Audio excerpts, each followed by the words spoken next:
ખરેખર જે બગદાણાની અંદર ઘટના બની હતી, આપણા નવનીતભાઈ ઉપર જે હુમલો કરાવવામાં આવ્યો હતો, એ આરોપી પકડાઈ ગયા છે અને આજે એક વિડીયો પણ વાયરલ થયો છે.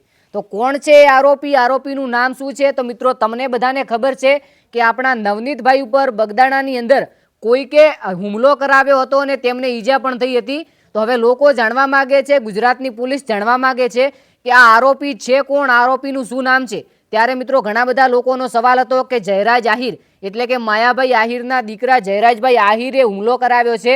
તો ક્યાં ઘણા મિત્રો કહે છે કે ના, જયરાજભાઈ આહિર તો એકદમ નિર્દોષ માણસ છે, કોઈ અન્ય લોકો છે. તો આખરેકાર આ ભાઈનો વિડીયો વાયરલ થયો છે. પહેલા આ વિડીયો જુઓ, આ ભાઈએ શું કીધું છે તમે વિડીયોની અંદર સાંભળો. વિડીયોને કાપતા નહીં મિત્રો, નવનીતભાઈને ન્યાય મળી ગયો છે. ફૂલ પુરાવા સંઘાત.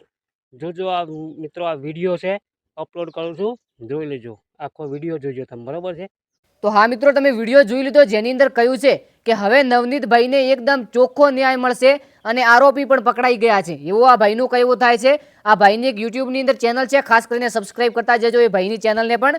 તો આ ભાઈનું કહેવું એવું થાય છે કે કુલ 10 થી 11 આરોપીઓ પકડાયા છે અને આરોપીની અંદર હવે આપણા જે નવનીતભાઈ છે એ પણ ખુશ છે. હવે એ નામ જાહેર કરવામાં નથી આવ્યું કે એ ભાઈનું નામ શું છે, આરોપી છે કોણ, કોણે હુમલો કરાવ્યો છે. તો એ વિડીયોની અંદર આપણે જાણવાની કોશિશ કરીએ તે પહેલાં ચેનલને સબસ્ક્રાઇબ કરી લો. તો હાલમાં મિત્રો કોઈ એવા સમાચાર નથી કે આ આરોપીનું સાચું નામ છે જે ખરેખર આપણા નવનીતભાઈ ઉપર હુમલો કરાવ્યો હતો, પરંતુ એવું જાણવા મળ્યું છે કે ભાઈ પકડાઈ ગયા છે. હવે આ વાત કેટલી સાચી છે અને કેટલી ખોટી છે એનો મને કોઈ હજુ સુધી અંદાજ નથી. ફક્ત આપણે આ ભાઈના વિડીયો ઉપરથી કહી શકીએ કે આરોપી પકડાઈ ગયા છે. બાકી કોઈ નવું નામ બહાર આવે તો આપણે જલ્દીથી સમાચાર આપવાની કોશિશ કરીશું. તો ખાસ કરી ચેનલને સબસ્ક્રાઇબ કરી લો, વિડીયોને લાઇક કરી લો અને કોમેન્ટની અંદર જણાવતા જજો કે જો આ આરોપી છે, આ જયરાજભાઈ આહિર કે બીજા કોઈ અન્ય વ્યક્તિ નીકળશે એ પણ જણાવવાનું ભૂલતા નહીં. મળીએ જોરદાર વિડીયો સાથે.